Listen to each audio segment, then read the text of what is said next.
Mind of Andy. Good to see you again. How you doing? Good.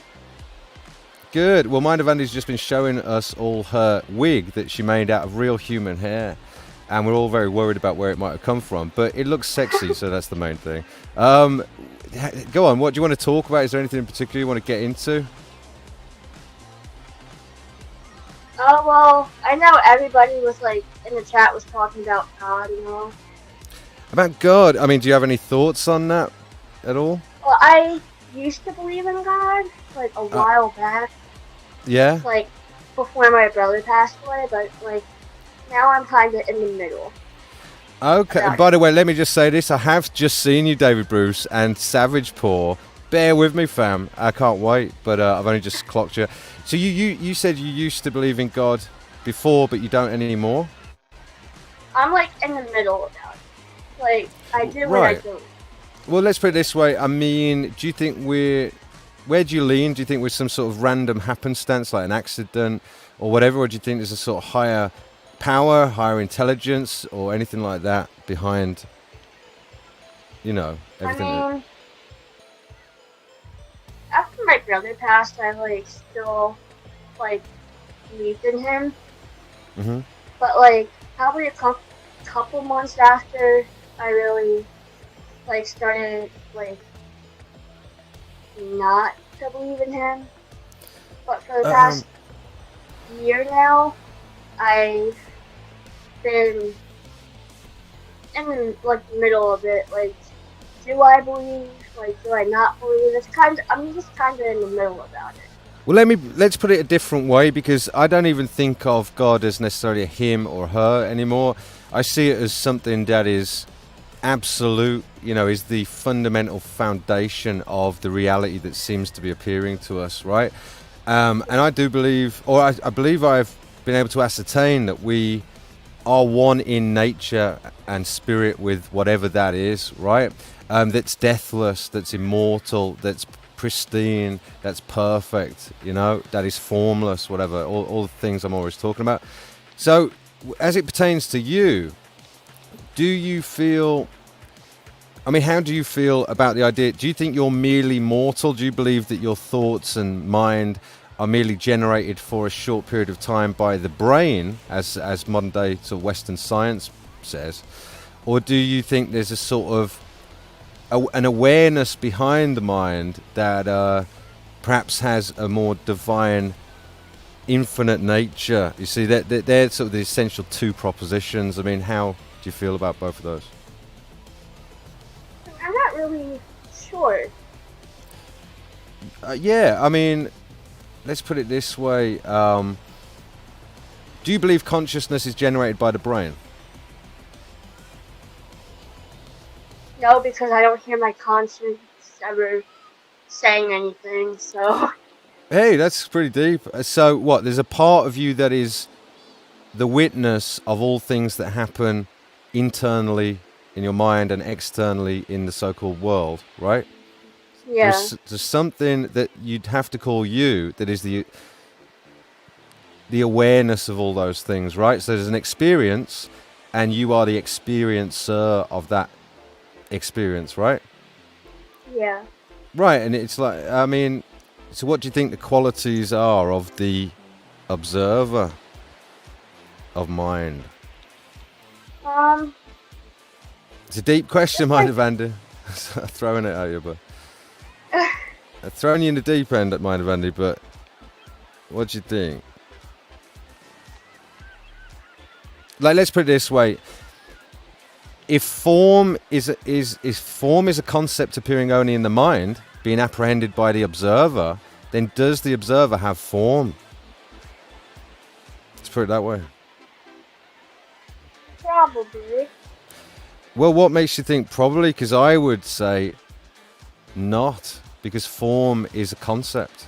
Form is just a concept that appears in mind that we label as having solidity, location, size, weight.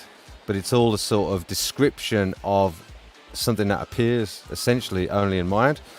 So if all form is a sort of an electrical signal being sort of, I don't know, put back together in in a sort of meaningful way on the screen of the mind, let's say, in order that we can interpret it, or whatever. Do you think that that which observes so-called form has form? No. There you go. It's intuitive, isn't it? So you Yeah. start to realize that what you are is quite profound. What you really are is the witness of experience itself, yet it has no form.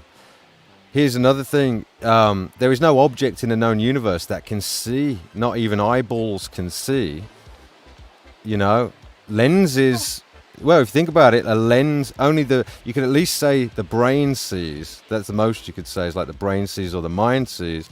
But you need the meaningful interpretation of the input of light through a lens, an eyeball or a camera, in order for it to be able to say there's any seeing occur. Now, ultimately, if there is not the witness or the observer behind the interpretation by the brain of the inputs coming into the eyeball, let's say in this case,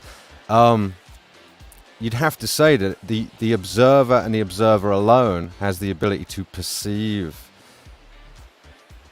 You see? So there's another quality of the observer that we're able to chase down, that it has no form and it has the unique ability to perceive consciousness itself, you know? So what do you think if I asked you follow? Yeah. So, I mean, is that helpful in any way? Like, because rather than wondering if you believe in God or not, I think what we have to do is start to chase down what we are, start to understand what we are in order to find God. Because when you realize what you are, you realize that you are already unbounded, you're already beyond all suffering and things like that. If you have no form, you have no problems. If you have no form and you have no problems, then your nature is serene. There's a third quality we can describe the observer as having inherently or something, is its nature is serene. You know, and you're getting very close all of a sudden to describing something that resembles what many call heaven or God nature. So what do you think? Is that useful to you in any way, looking like that at yourself? Yeah. I mean, I appreciate I've thrown you in the deep end here. You know what I mean, Mind of Andy? Like, this is, you know, I've spent years sort of looking at this sort of stuff, but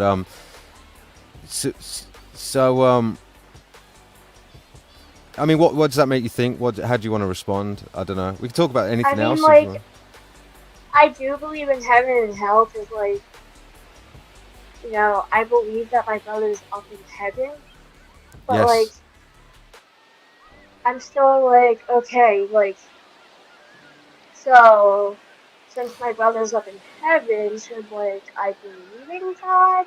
Like, it's like that for me. Right. Well, I'll say this about your brother from the way I look at things. Your brother's true nature is deathless, and your brother's true nature is heavenly, is tranquil, always happy, right? You ever notice, Mind of Andy, that there's a quiet bit of you, a silent bit of you, that's always serene and still, even when things are noisy, turbulent, scary? You ever notice there's a quiet bit of you that never changes? Yeah. We all know it. You know, when we're asked, we know it. And your brother, that is his true nature. So I would say, of course, he's in heaven, because he is the nature, the same one nature as heaven, or whatever you'd say. Like, he's one in quality with what we describe as heaven. So, and then you ask, what about God? Well, if everything is made of tranquility, because everything that appears is an illusion, so there are no qualities other than the absolute qualities which we just described, serenity itself, then even pain and suffering is made of serenity. It's all a bit of an illusion. It's all a bit of the trick of the mind, you see. So you just found God. God is one with that. It's like God and heaven are one and the same kind of thing. God is the being. Heaven is his nature, or his or her or its nature. Mind of Andy, we've got 10 seconds left. Lovely speaking to you, really. And what do you want to say? I don't know. So stop being pussies and join. stop being pussies and join, everyone. Yeah. There you go, fam. There you go. Thank you, Mind of Andy. That was fucking awesome.